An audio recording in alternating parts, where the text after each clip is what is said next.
Retirement has become a luxury for a growing number of our seniors, as quite a number of them are forced to stay in the workforce just to make ends meet. So what is the reality of working seniors here and elsewhere? Is it simply out of necessity, or are some working out of choice? How are governments seeking to better address this reality?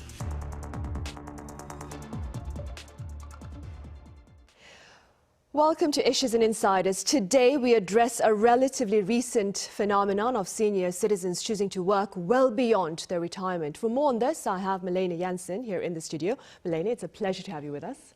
Thank you. It's a pleasure to be here. I also have Thisanka Siripala over in Tokyo live on the line. Thisanka, it's great to see you again. Thanks for having me. Malene, we'll start here in the studio. According to a report by the OECD, over 34% of Koreans aged 65 and above were working in the year 2020. Now, could you put this figure into some perspective for us by perhaps comparing it to the situation elsewhere? And what does this ultimately tell us about the life of the elderly in general? Yes, well, compared to especially countries in Europe, but many countries all over the world, Koreans' retirement age is pretty low, actually. So, for example, in Denmark, where I come from, it's perfectly normal for seniors to work when they're 65. Actually, the retirement age in Denmark is 67 at the moment. With that being said, I think a lot of Korean workers, they don't have the same benefits as we have in, for example, Denmark.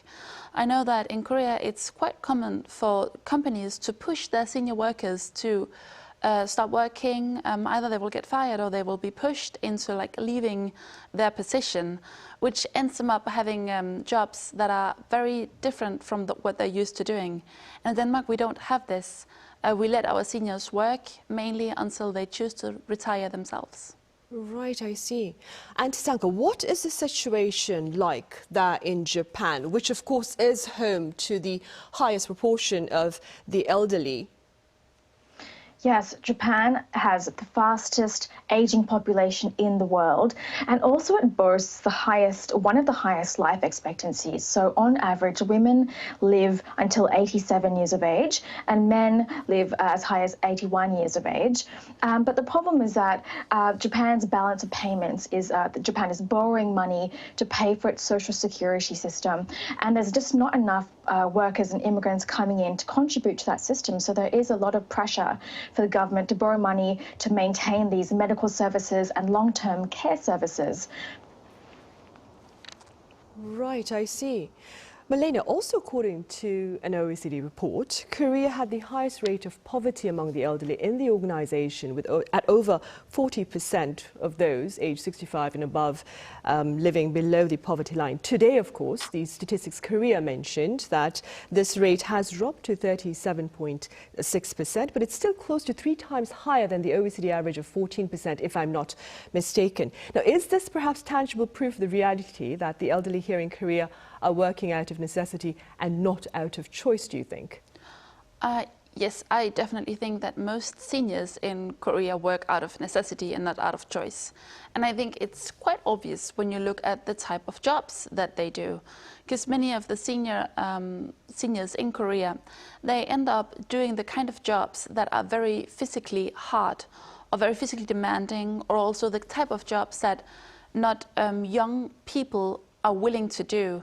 It can be because the wage is low, or for example, we can also see seniors selling things on the street. We have, it's very common to see even in Seoul, seniors pushing these cardboard wagons, which we will not see young people do, simply because the job is very physically demanding and the pay is not good. And at the same time, it's not really challenging mentally. It's not something that you can see a future in. So it doesn't look like it's very enjoyable. Right, unfortunately. Thisanka, I hear senior citizens over in Japan, though, they are also obliged to work beyond retirement. But quite a number of them, of course, are choosing to do so out of choice. Could you tell us a bit more about that? Yeah, so there are around 9 million senior citizens over the age of 36 that are currently employed. And a government survey showed that 40% of seniors are in favour of continuing to work or re-entering the workforce. This senior employment figure is actually the second highest after South Korea. So it's very interesting because this is a very significant number when you compare it to the United States, where only around 30% of seniors are in favour of working. In Germany, only around 28% of seniors are in favour of working. And in Sweden, only 26% of seniors are in favour of working. So Japanese seniors are very highly driven and highly motivated to keep working. But whether it's out of necessity or choice, it's hard to say because a number of them only receive a very low pension, and that often forces them to find ways to supplement their income. Right, I see. Well, regardless of whether these elderly are working out of necessity or out of choice, governments across the world, of course, they are working to ensure that the elderly's basic financial stability is ensured. That being said, as you mentioned earlier, Denmark has a relatively high retirement age compared to South Korea at the age of 67, you were saying earlier. What has been the impact of this particular measure in Denmark, do you suppose? Well, obviously, people are working longer, but I don't see it as generally becoming a big problem in Denmark. Because the thing is, people are also studying longer. People are also taking gap years, which means that actually most young Danish people don't start working until their late 20s or early 30s. And that means that they can push on a little bit longer. Also in Denmark, we just had an election, and during the election season, pension always plays a really, really big role because we have certain special pensions for people who are working a certain number of years. So, for example, for the young ones who start working by the age of 17, 18, 20, they can actually retire early. But especially in Denmark, we have a lot of people taking long educations and working in some sort of academia. And they are both willing to and are able to work a little bit longer. Right, I see. And Thisanka, what is Japan's official retirement age and what has been its implications perhaps for the senior citizens there, as well as, of course, the work environment?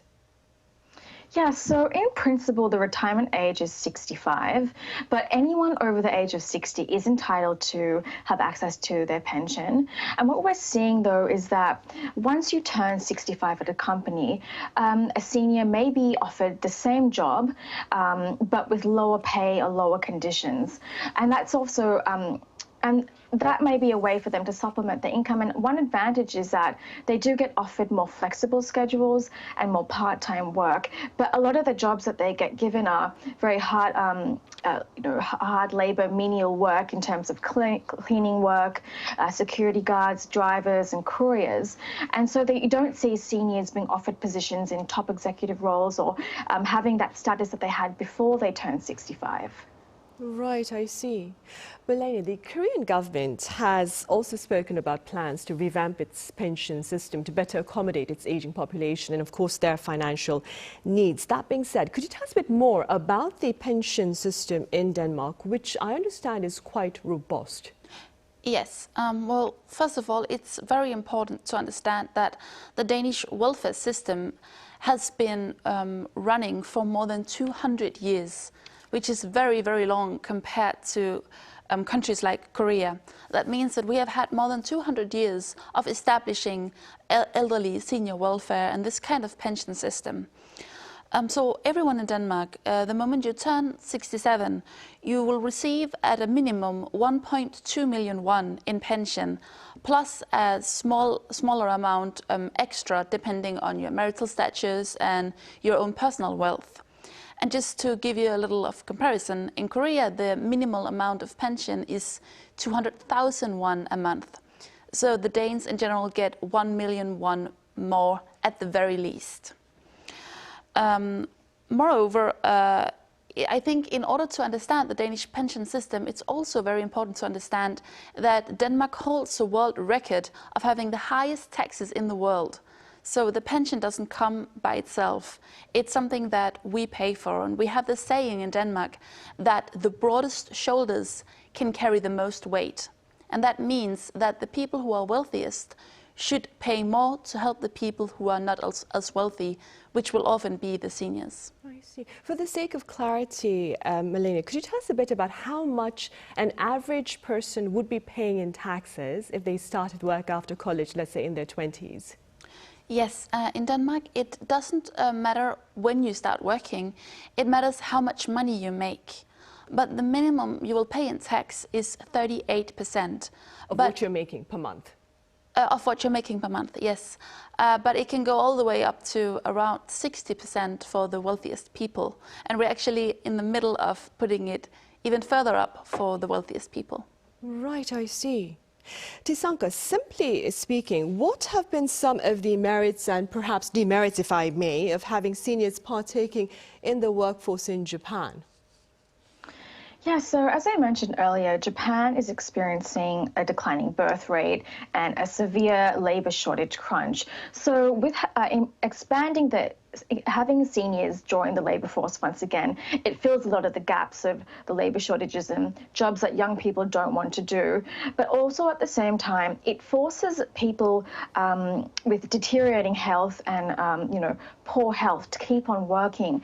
I forgot to mention that the pension in Japan is quite low. It's around $420 per month, and this is annually. This is $6,000 per year, and it's just not enough to make ends meet, especially with inflation at the moment. So we do see people who have no choice but to take on these low-skilled jobs just to make ends meet and to survive. Right. Malene, aside from the efforts by the government then, are there some efforts perhaps the society itself can take on to perhaps ensure a basic quality of life for the elderly? Yes, Denmark has one of the happiest seniors in the world, and I think a big part of it is due to the Denmark's unique story of having a history of having these clubs and something called foreningsliv. And foreningsliv basically means that it's all voluntarily based, but the society are creating clubs and places where people across from genders can meet, for example, to do any kind of like sports activities or other kind of personal hobbies. And it is ensuring that no one is lonely. And I think for many seniors, in order to be happy, for all humans in general, the number one source for happiness is maintaining social relations. Right, of course. And Thisanka, this is an impromptu question, but are there any efforts on the social level then in Japan perhaps to ensure happiness or contentment, satisfaction among their elderly as well? Yeah, so in Japan, there are extensive welfare and health services that each council is in charge of. So they really encourage self-reliance and independence and preventing isolated deaths. There's a phenomenon where people are found isolated, living alone, away from their family and their adult children, and passing away without anyone noticing. So there is more efforts by the government to make sure people are not feeling isolated. We have nurse in-home visits and regular care hospital visits that are offered to elderly people. And also there's a regular bus service. Every town or every council, for example, has a specialized exclusive bus service where elderly people, anyone over 65, can ride this bus to the train station or to the market or certain places to make sure that they are being able to maintain a daily routine. Right, of course. Malene, we have a bit more time left, which is why I'd like to delve a bit more into the pension system that you mentioned in Denmark. You talked earlier about how people who start to work, depending on how much they make, would pay at least 38% in taxes, and this could go up to 60% depending on how much you make once again. That being said, what has been the public response to this? And has the taxes been rising over the years? Yes, first of all, yes, the taxes have been definitely rising.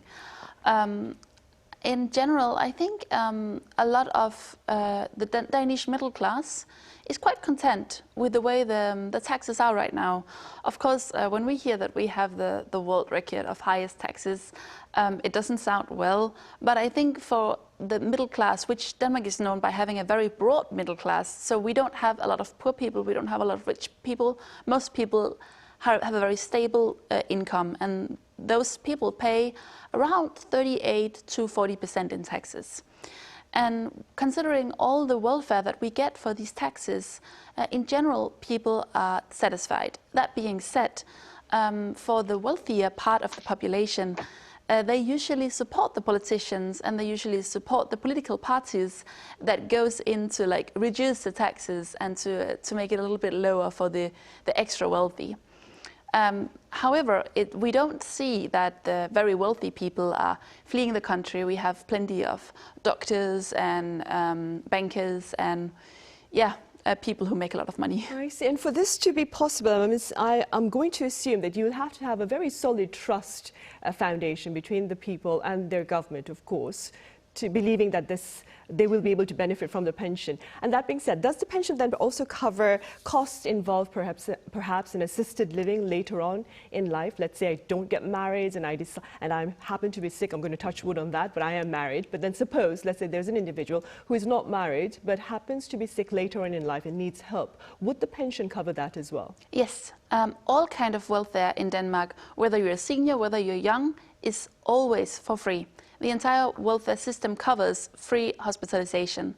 And just to give an example, my grandfather was very sick late in life, and the government paid for nurses visiting my grandmother's home and taking care of him 4 times every day for around a decade.